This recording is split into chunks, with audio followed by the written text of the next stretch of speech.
Hi friends, it's Claire from ScrappyNerdUK, and today I have a little tutorial for you. So I've been asked by a few people now to show you how to make these 3D stars. So I thought I'd pull a couple of my layouts just to show you what I've done with them.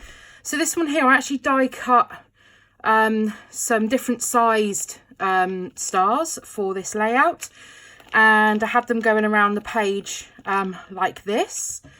And then I also did this one here, and these are all the same size, just a bit of mixed media in the background, but I love how these stars turned out.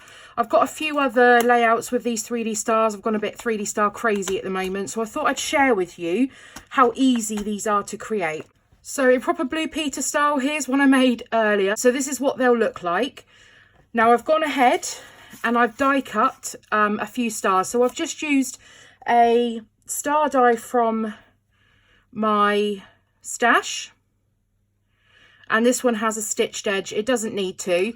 Now you can use a manual an electronic die cutting machine as well, so you could cut these out from a Cricut or a Scan and Cut or a Silhouette, but you just need to make sure that they are an equal 5-pointed star.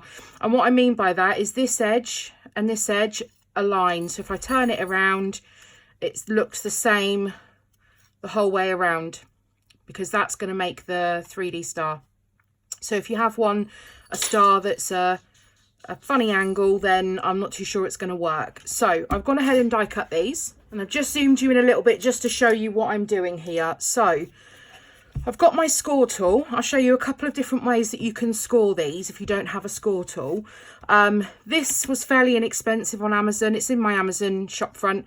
It was £10 in the UK, and there are alternatives as well.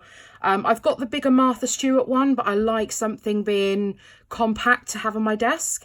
So I've just grabbed one of the first stars, and what I'm going to do is, you can see on here, I've actually just used a Sharpie to mark my 3-inch and my 6-inch. It doesn't matter. What I need to do, what I need to see is I need to make sure that I've got the top and this, so this top bit here and this bottom bit here need to line up on the same line, because I need to get that score line lined up down here. So I've got that lined up on the 3-inch and then the bottom. So all I'm going to do, just throw my scoring tool, is I'm just going to score that from top to bottom. And then I'm going to twist my star around, and I'm going to do the same. If I can get my score tool the right way around. I'm going to do that the same on all 5 points. Now this cardstock is a little harder to use because it's got a glitter effect on, and this is a great way to use up scraps. Every time I create a star background, I just generally dig into my scraps to create it. So yeah, so that is what we have. Now what we're going to do is I'm going to move this just out of the way slightly. How we're going to create this into a 3D star is, what we need to do, this pointy bit here, is we need to pinch. So if we pinch and fold that over, and we want a nice crisp line. Now I'm going to go on to the next one, and I'm going to pinch, and I'm going to go all the way around, and I want to make sure that each of these are pinched in. Now what's naturally going to happen is where, if you know anything about valley and mountain and valley, then we have the mountain fold, which is the one that goes up, and then we've got the valley fold, which comes down. So the easiest way to make sure these are creased is if I grab one point of the star and another point and just pull them in together. And then we're going to give those a squeeze, make sure they're all lined up nice and straight, and then move on to the next one, pull that next one in. So I'll let that one go, and then I'll pull that one in. And I'm just going to squeeze them in together, and then that's going to push that valley fold down. And that's going to give you that defined 3D star shape. Okay? I'm going to zoom in a little bit more and show you that up a little bit closer.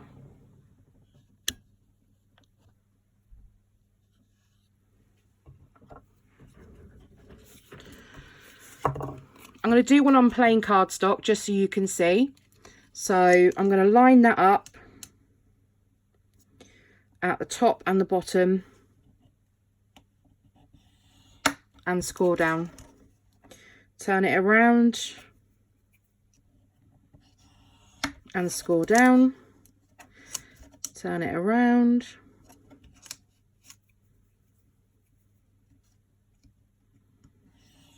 and score down.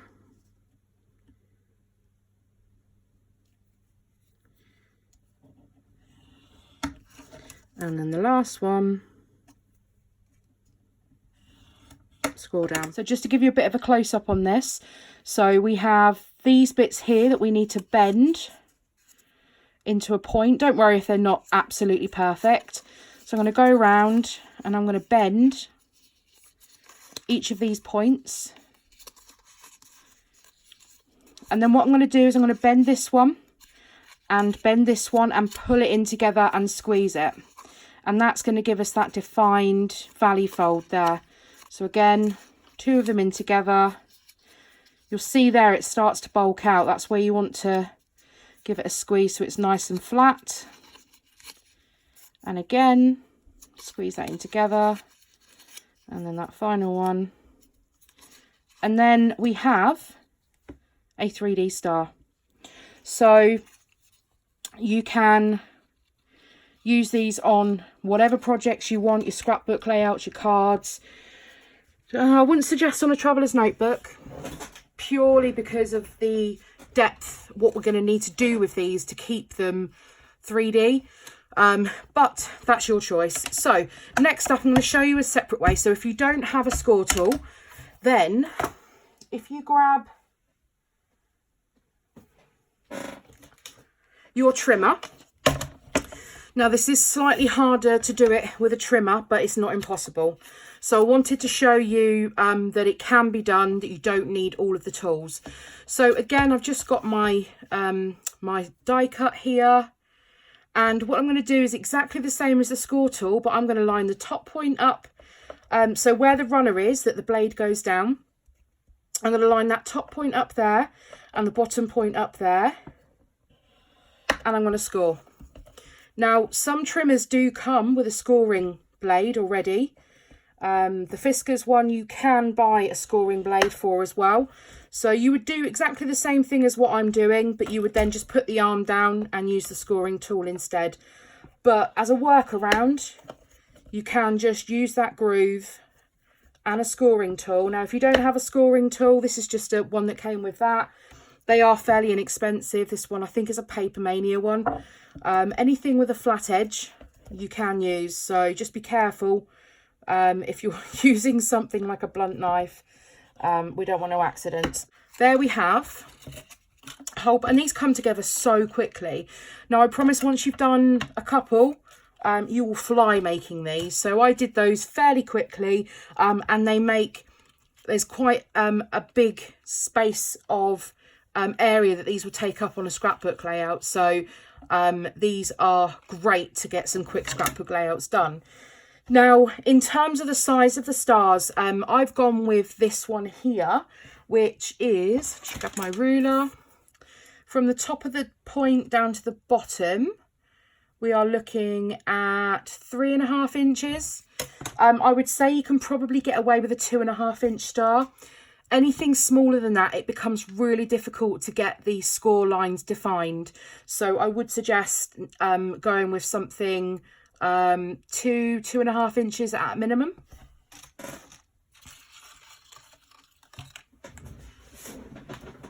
Now, what we're going to do with these is we're going to have a look at how we keep these 3D. So these actually stand up on the page, and you can't really see that, but if I press there, then they will stay up. So when they're in a page protector, that's not going to get, it will get a little bit flattened, but it's not going to get completely squished down. So what we're going to do is we're going to look to, I'm just going to grab a background actually. We might as well pop these onto a background ready. Now, I'm not going to glue these down completely because if I do use this pattern paper, then I'm probably going to want to put some white gesso down in the background and maybe some mixed media. Who knows? So I'm just going to show you how to make sure that you keep these nice and pointy 3D. So really simple. This is foam tape. So all I do is I just pop a bit of foam tape in the middle. I then add some wet glue to each of the points on the star. Now, when you apply that, that is the sort of height you're going to get on the star. You don't get much depth, but you can still see it's a 3D star. Now, you're going to need to, because it's going to automatically want to press back up, just hold the star in place until it's adhered, and then you can let go. Now, what I tend to do is I do want a bit more definition. I like to live on the wild side, and so I tend to, depending on how thick your foam is, I tend to add a double layer of foam, and that's going to give you that better definition. Oh, I probably cut those a little bit too big. Yeah, just bear that in mind when you're doing this. You don't want anything too big, because you need it to sit in the middle. There we go, that's probably better. So that's going to give you better definition. And then when I glue these points down, as I said on here, these aren't actually all glued down. Some of the glue hasn't taken, but you need some of it to contact the page. Otherwise, it will likely fall off if you're just going to use foam tape. I do add a spot of glue onto the foam tape when I stick them down. So I pop that down on there. As I said, I just add a little bit of glue around the edges, apply some pressure, let it dry, and happy days. So I hope you found this tutorial helpful. I'd love to see your creations. So if you do use this to make some 3D stars and you make some layouts with it, be sure to head on over to Instagram and tag me so I can see what you've been creating. If you'd like more tutorials like this to give you hints and tips on how you can create your own decor or your own embellishments for your layouts, then do leave me a comment down below. Or if you have any other questions, then be sure to leave those in the comments down below as well. And I'll see you all next time. Bye!